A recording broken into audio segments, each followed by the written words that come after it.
पुराणों के अनुसार नंदी असल में शिलाद ऋषि के पुत्र थे और शिलाद ऋषि थे ब्रह्मचारी।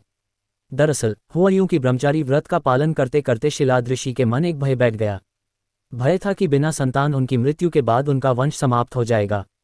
इसलिए उन्होंने अपने वंश को आगे बढ़ाने के लिए एक बच्चा गोद लेने का मन बनाया। मन तो ऋषि शिलाद ने बना लिया, लेकिन दुविधा ये थी कि ऋषि ऐसे बालक को गोद लेना चाहते थे जिस पर भगवान शिव की असीम कृपा हो। अब ऐसा बालक ढूंढने से भी मिलना मुश्किल था, तो ऋषि भगवान की घोर तपस्या में लीन हो गए।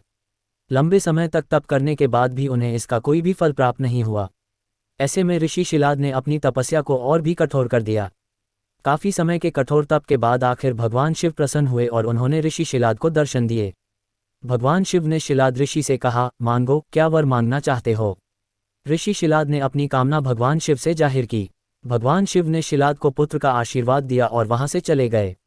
अगले ही दिन जब ऋषि शिलाद पास के खेतों से गुजर रहे थे तो उन्हें वहां एक नवजात बच्चा मिला।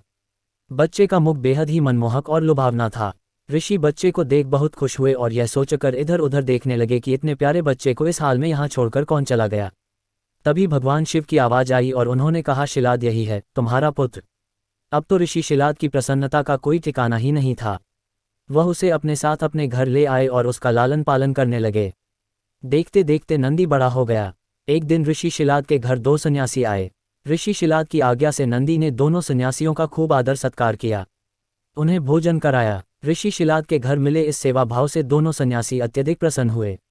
उन्होंने ऋषि शिलाद को दीर्घायु का आशीर्वाद दिया, लेकिन नंदी जिसने उनकी इतनी मन से सेवा की थी उसके लिए एक शब्द भी नहीं कहा। सन्यासियों द्वारा ऐसा किए जाने पर ऋषि शिलाद को आश्चर्य हुआ। अपनी जिज्ञासा को शांत करने के लिए शिलाद ने सन्यासियों से ऐसा करने के पीछे की वजह पूछी। तब सन्यासियों ने बताया कि आपके इस पुत्र की आयु बहुत कम है, इसलिए हमने इसे कोई आशीर्वाद नहीं दिया। नंदी ने सन्यासियों की यह बात सुन ली। नंदी ने अपने पिता से कहा, आपने मुझे स्वयं भगवान शिव के आशीर्वाद से पाया है, तो मेरे इस जीवन की रक्षा भी भगवान शिव ही करेंगे। आप इस बात की बिल्कुल भी चिंता न करो। इतना कहते हुए नंदी भगवान शिव की आराधना में लग जाता है। अपने पिता की तरह ही नंदी ने भी भगवान शिव को प्रसन्न करने के लिए कठोर तप किया। फलस्वरूप भगवान शिव प्रसन्न हुए और नंदी को बैल का मुख देकर अपना सबसे प्रिय और वाहक बनाया। इस प्रकार नंदी भगवान शिव के सबसे प्रिय वाहन बने और समाज में उन्हें पूजनीय स्थान भी मिला।